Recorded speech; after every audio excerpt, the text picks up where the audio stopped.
haven't seen it yet. I don't know anything about it. Look, Marv, I just rolled out of bed 3 minutes ago and staggered in here. I haven't even seen a cup of coffee yet. Hey, Chase! I tried to ask Chase to pick up a paper, but he left. Well, how can I tell you how I think their reaction is going to be if I haven't read the damn thing yet? Oh, wait a second. Pat just came in with a paper. Look, I'll call you if we hear anything. Otherwise, you're scheduled in here at 12 noon, all right? Okay, see ya. Jeez. What, another news story? Front page plus an editorial.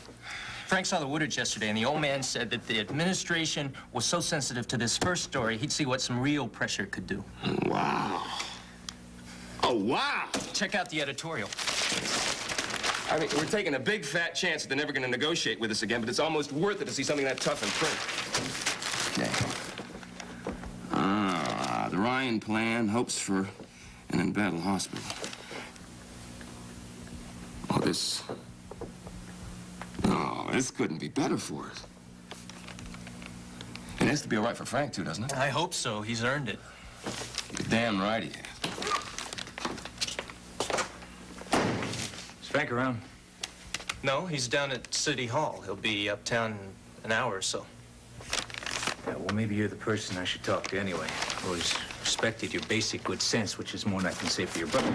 Oh, come on, Seneca. The last thing I am interested in right now is criticism of my brother. Well, then, Pat, it's a good thing you're not going to be around Riverside Hospital this morning.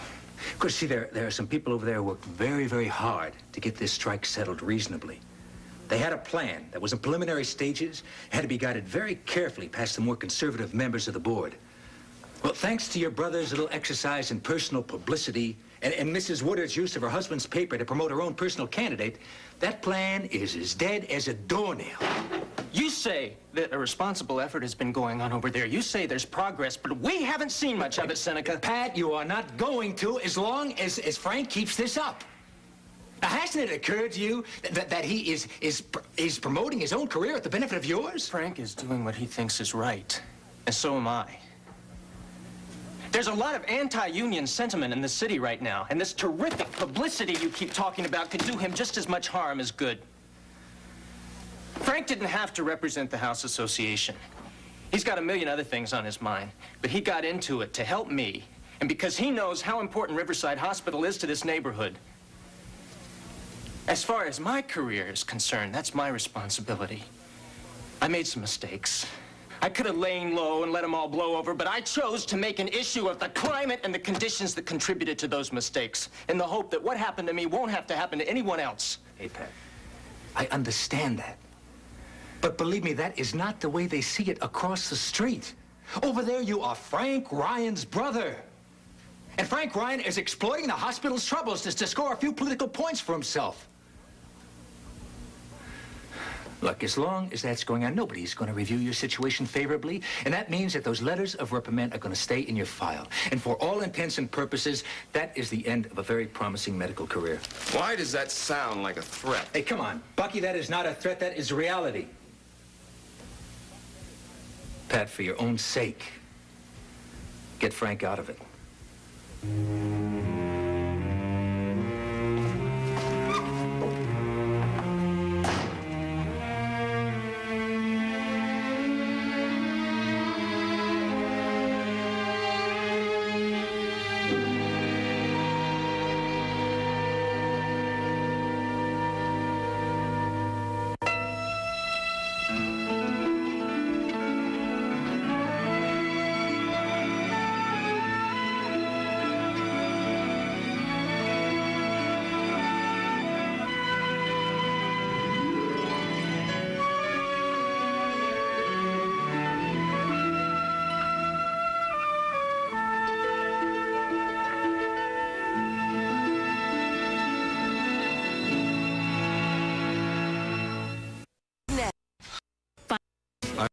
Just...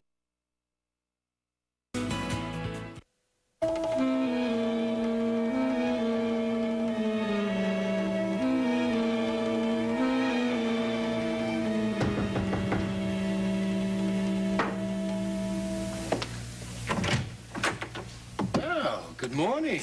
I called you last night, but you were out. Indeed, I was. And then I called you first thing this morning, and you were still out. No. At 8 o'clock this morning, the phone rang approximately 20 times. I was in the shower. Well, I wish you'd answered it, because I really had to talk to you. You missed me? No, I needed help. Of course you did. No, I don't mean that the way it sounded. Delia, you meant it precisely the way it sounded. Now, what can I do for you? It's, Patty. I'm afraid he's getting sick. 2 aspirin, lots of fluids. No, wait a minute. Not that kind of sick. It's more serious than that, and I really don't know what to do about it. So you gotta tell me. I'm very scared. I can't tell whether this is an act or not. Roger, why would I be pretending? I mean, why would I be making this up? You're the one who said I have to help him. I have to take care of him, so I'm trying to, that I don't know what to do. Maeve said that, I should give him pot roast. What? Okay, since you weren't able to be reached last night, I figured this morning I would go over to Maeve's and I would tell her exactly what happened last night. And she said that, well, I should give him pot roast, I should give him string beans for dinner, and he should get a good night's sleep. Well, suppose you tell me what happened. Okay.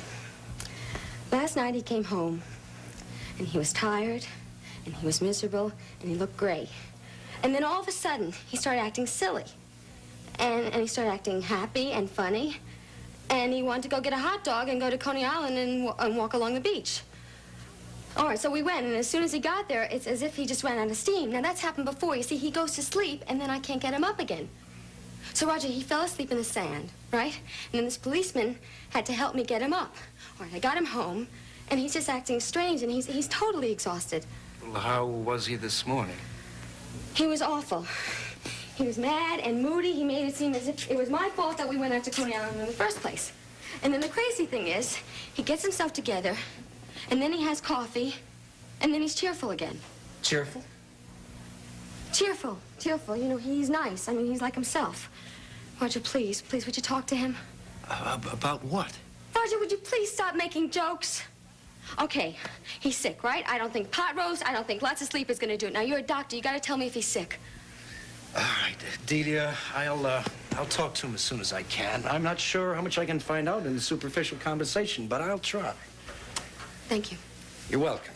Now, you pour yourself some coffee. I'll be ready to go in just a minute. Okay, well, I don't think that we should be seen leaving together, but, yeah, I'm in the mood for a cup of coffee.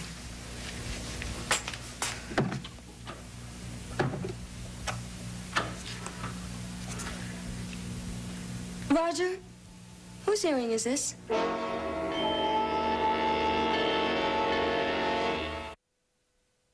What's this going to mean, son?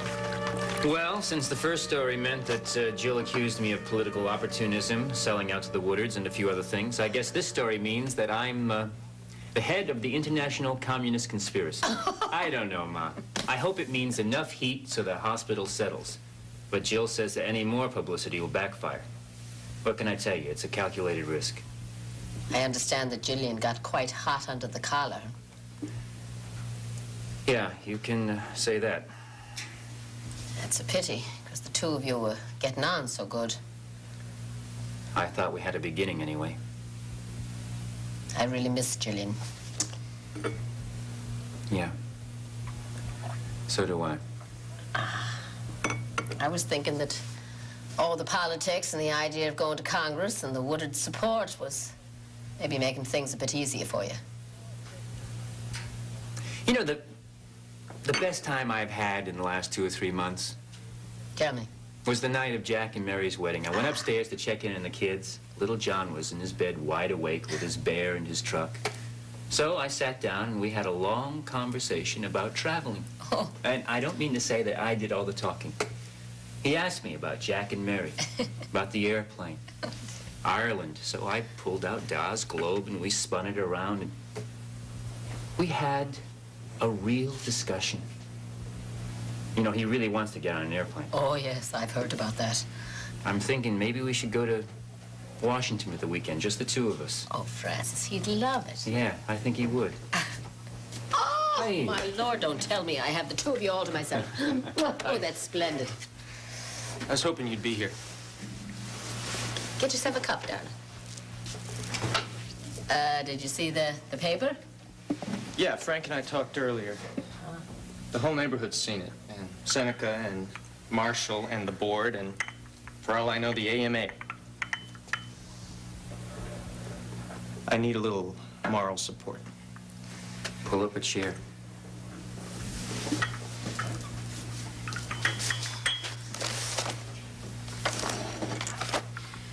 There you go, dear. Thanks. I went into this knowing that my career was pretty much on the line. Justly or not, the letters were in my file. I believe unjustly.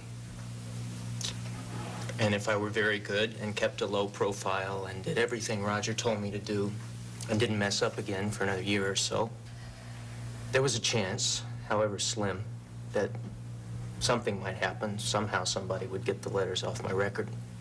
And then I'd have some hope of practicing medicine with a first-class affiliation. Right.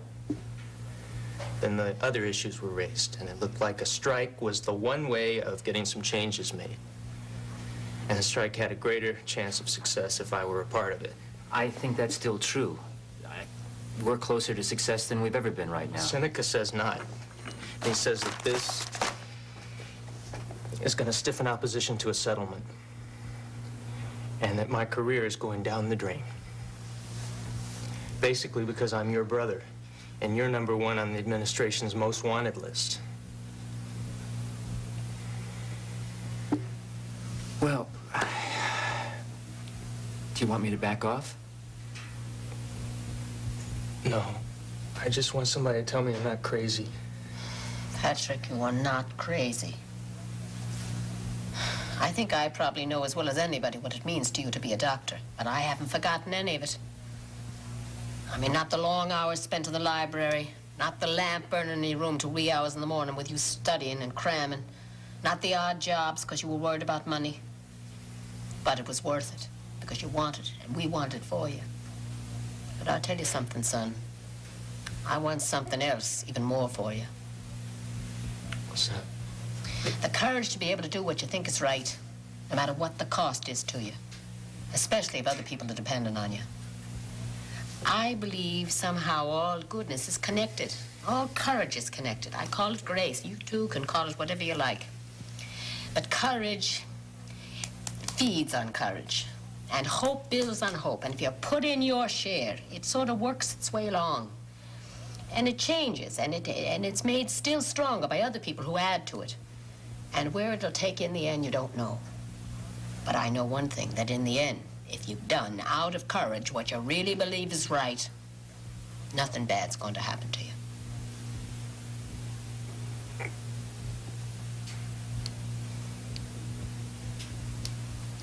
I sometimes wonder what you and Doc have done to us. Oh, nothing that wasn't done to us by our parents before you. Which is strange you should mention that. I was just thinking about my father this morning.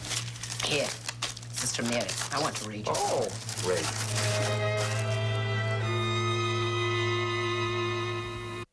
There's only one way to describe.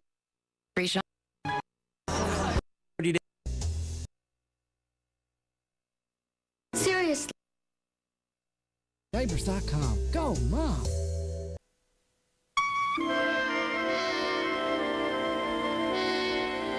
Seriously, I would like to know whose earring this is.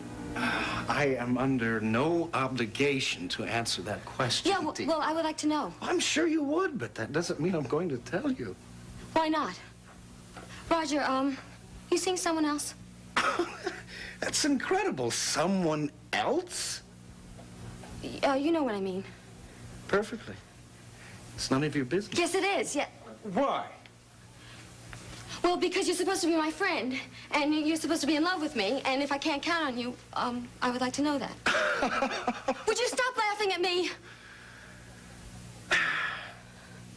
Delia, I beg your pardon. I haven't said if I am seeing someone else. Now, that could belong to Jill or Faith.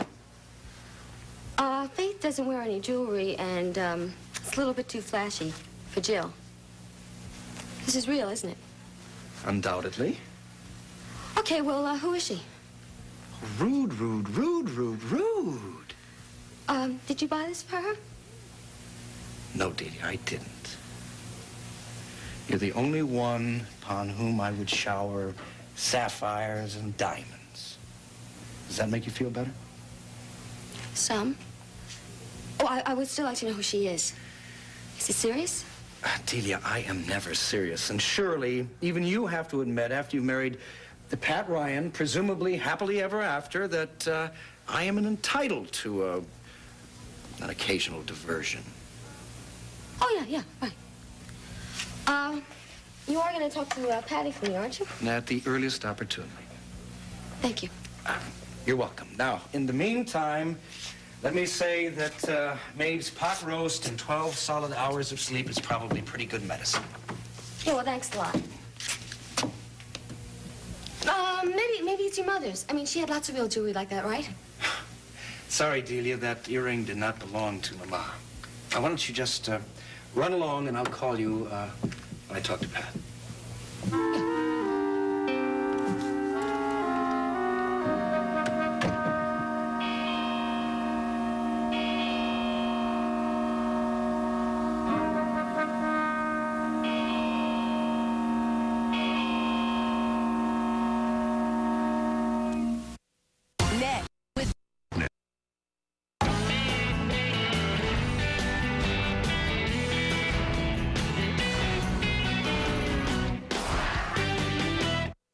You know, the night before Mary and Jack left on their trip, we were all three of us were sitting up in the living room going through some old family pictures. I was trying to hunt up anything that I thought, you know, that might make the trip to Ireland more interesting for Jack. And I came across this old picture of my father. I think it must have been taken sometime in the 20s. Anyway, there he was with three of his cronies in front of a stone wall that was in front of a cemetery. I turned the picture over, and on the back of it, it said in his handwriting, "A visit to the grave site of Wolfe Tone." So naturally, I had to tell Jack who Wolfe Tone was and how he had studied the American Revolution and how he'd read all of Thomas Paine and how he had come all the way here to America to raise funds for an Irish Revolution and how he actually had inspired the Rising of 1798 and how it had failed, but nevertheless, how his gravesite in a country graveyard was a kind of a shrine, a sacred place to anyone who loved freedom and who had fought for it, whether it was in Ireland or anywhere else. Anyway, for Mary's letter. We went to Salins, to Wolfe Tone's grave, and I felt in some way that this was one of the reasons why we'd come to Ireland.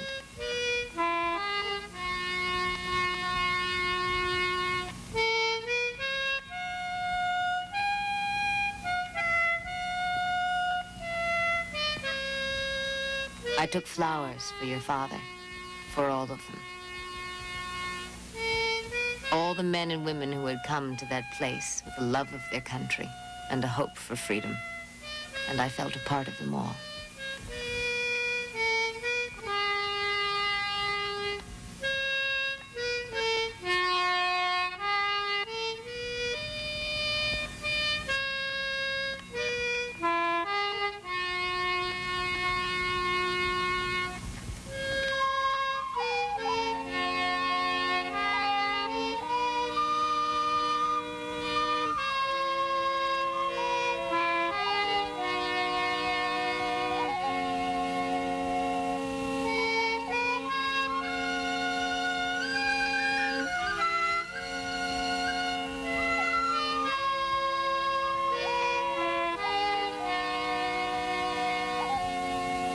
There is so much suffering, so much determination, and such love. So many feelings brought to that grave and left there, that they are as clearly experienced as the wind and grass and stone.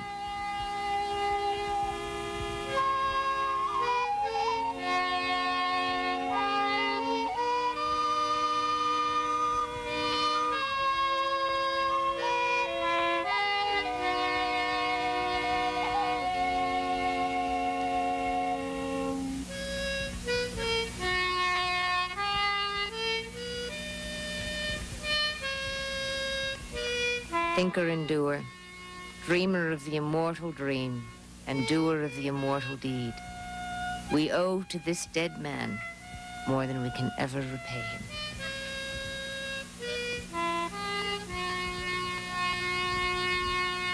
The grave is banked by slabs of granite, marked for each county of Ireland.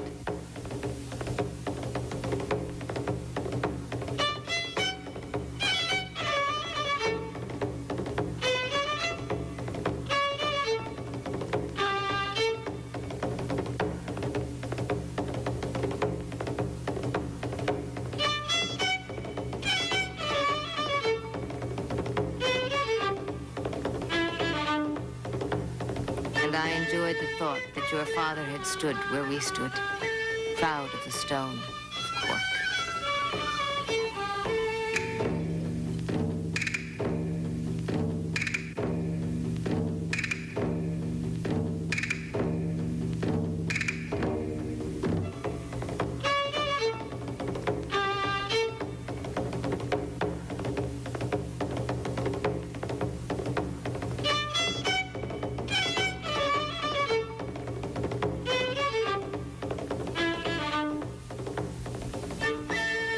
We both came away, I think, with a renewed sense of the difference one life can make.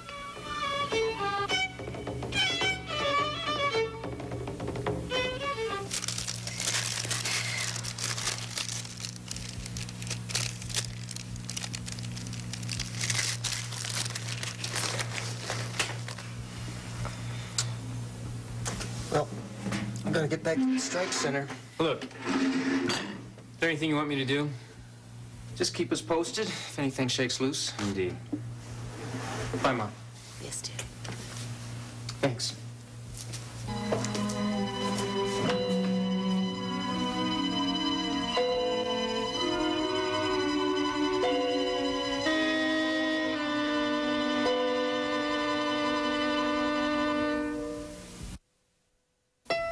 Only 2 episodes of Night Shift remain, and Patrick's decision puts the hospital in grave danger. Don't miss the first of an explosive 2-part season finale. An all-new General Hospital Night Shift, Tuesday at 11 p.m. on SoapNet.